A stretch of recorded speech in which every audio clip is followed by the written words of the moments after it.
tarde, pessoal, sejam muito bem-vindos a mais um vídeo no meu canal. Antes de mais, pedia para continuarem a apoiar este projeto subscrevendo o meu canal aqui em baixo. Quanto ao tema 2, iremos efetuar uma análise a dois PPRs. Apenas um disclaimer já habitual. O facto de estarmos a efetuar uma análise a estes dois PPRs em específico não deve ser visto como uma recomendação de investimento sobre estes ativos.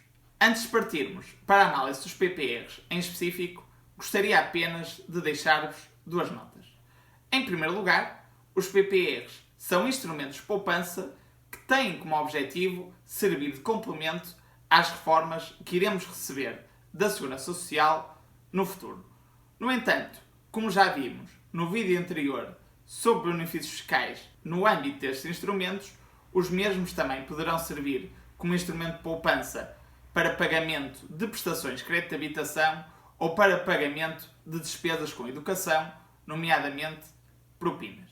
Um outro ponto que gostaria também de vos salientar é que, genericamente, temos dois tipos de PPRs. PPRs de tipo seguro, que tipicamente podem ser contratualizados junto de seguradoras, ou temos também PPRs do tipo de fundo, que tipicamente são contratualizados em banco e que funcionam de forma similar a fundos de investimento, mas que têm vantagens fiscais, como já vimos, face a estes instrumentos.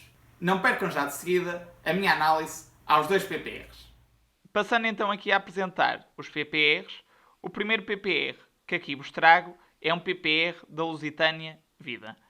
Indo então aqui para baixo, o produto em específico que vos quero apresentar será este Lusitânia Poupança Reforma PPR. Para vos apresentar as principais condições deste produto, irei abrir então aqui de seguida o folheto informativo deste PPR. Percorrendo então aqui o folheto e indo então aqui para baixo, o primeiro ponto que eu gostaria de destacar tem a ver com as subscrições ou com o que aqui é designado de prémio. Ou seja, neste ponto, quando vocês estão a contratualizar este PPR, devem verificar dois pontos em específico. Primeiro, com que periodicidade é que pretendem efetuar reforços no PPR, sendo que aqui tem 4 opções, ou seja, mensal, trimestral, semestral ou anual, e devem também escolher um montante pelo qual pretendem efetuar a subscrição do PPR. Aqui de referir que existe um limite mínimo, ou seja, vocês devem reforçar o PPR, devem subscrever novas unidades de participação no PPR num montante mínimo, equivalente a 20 euros por mês. O que é que isto significa? Se, por exemplo, vocês optarem por efetuar uma subscrição anual, o montante mínimo pelo qual devem subscrever, no caso, será de 240 euros. E então aqui mais para baixo, um outro ponto que gostaria também de vos salientar tem a ver com a taxa de juro mínima anual proporcionada por este PPR. Basicamente, o que é que aqui acontece? Este PPR garante sempre uma rentabilidade mínima anual aos investidores, não considerando as comissões que já iremos falar de seguida. No caso em específico, no caso deste ano 2020, a taxa de juro mínima anual deste PPR será de 1,5%. No entanto, perguntam vocês, será que esta taxa de 1,5% corresponde à rentabilidade total do PPR, desconsiderando o efeito das comissões? A verdade é que não, porque, além desta rentabilidade mínima garantida pelo PPR, devem também juntar a participação nos resultados, ou seja, que basicamente tem a ver com os resultados que o PPR gerou no exercício. A título de exemplo, no caso do último ano, em 2019, desconsiderando o efeito das comissões, o PPR gerou uma rentabilidade anual de 3%. Portanto, para analisarem a rentabilidade deste PPR, devem considerar a taxa de juro mínima anual mais este ponto da participação nos resultados. Outros dois pontos que também gostaria de referir têm a ver com a questão das comissões, e aqui vocês genericamente podem ter 4 tipos de comissões. A primeira tem a ver com comissões de subscrição, ou seja, no momento em que efetuam a subscrição, além do valor do prémio, terão de pagar um montante adicional, que neste caso em específico, deste PPR, pode variar entre 0 até um montante máximo de 2%. Aqui deverão sempre confirmar com o mediador de seguros qual a comissão aplicável ao vosso caso. No entanto, refiro a título de exemplo que se, por exemplo, vocês forem associados da DECO, esta comissão de subscrição será de 0%. Depois também existem comissões de reembolso, que serão num montante máximo de 1% nos primeiros 5 anos e de 0,5% a partir do 5º ano. Existem também, eventualmente, comissões de transferência. Por exemplo, no caso de pretenderem transferir o vosso dinheiro para outro PPR.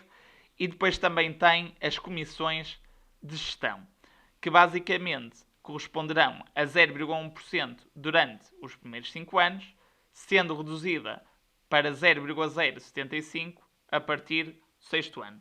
Assim, considerando a rentabilidade que vos falei há pouco de 3%, vocês deverão descontar, tipicamente, a comissão de gestão de 0,1% mensal para apurarem a rentabilidade final do vosso investimento. Assim, contas feitas, no caso do ano 2019, este fundo teria proporcionado uma rentabilidade de 1,8%. O outro ponto final, que também gostaria de salientar, tem a ver com os produtos nos quais investe este PPR, que neste caso são essencialmente títulos de dívida pública ou privada de taxa fixa, ou seja, são produtos com um risco bastante reduzidos. Ainda sobre estes planos de poupança-reforma do tipo seguro, gostaria também de partilhar com vocês uma informação bastante útil que normalmente é publicada pela Autoridade de Supervisão de Seguros. A informação é a seguinte: eles normalmente publicam uma tabela em que tem o resumo dos produtos de poupança-reforma deste tipo que estão disponíveis no mercado e em que resumem, basicamente, quais as comissões aplicáveis aos PPRs, bem como as rentabilidades efetivas de cada um deles no último ano e a média dos últimos 3 anos. Assim, a título de exemplo, e ordenando aqui por ordem decrescente das rentabilidades, vocês podem ver quais é que foram os PPRs deste tipo com melhores rentabilidades, por exemplo, no último ano. E aqui o que vemos é que o produto que tem apresentado melhor rentabilidade é este PPR da PSN Seguros. Porquê é que eu optei por analisar este PPR da Lusitânia ao invés de analisar este PPR da PSN Seguros? Porque o rácio de solvabilidade da Lusitânia é bastante superior ao da PSN. O que é que isto significa? Que o grau de segurança do vosso capital é muito maior ao investirem neste PPR da Lusitânia Vida, ao invés de investirem neste PPR. De seguida, gostaria de vos trazer aqui, então, outro PPR, agora este do tipo fundo, que é o Alves Ribeiro PPR do Banco Invest. Indo então aqui para baixo, vou-vos aqui então abrir um documento que vocês já conhecem do vídeo anterior, que é a IFI, ou Informação Fundamental aos Investidores. Percorrendo então aqui a IFI deste PPR, em termos de política de investimento, este PPR investe maioritariamente em obrigações de Estados-membros da União Europeia, tem como limite um investimento em mercado acionista até 40% do seu valor total e depois poderá eventualmente investir residualmente noutro tipo de produtos, como obrigações emitidas por países ou empresas de Estado-membros da OCDE e depois também aqui investimentos mais residuais em valores mobiliários que repliquem a evolução do preço de matérias-primas. Um outro ponto importante também tem a ver com as condições de subscrição. E aqui o que é que acontece?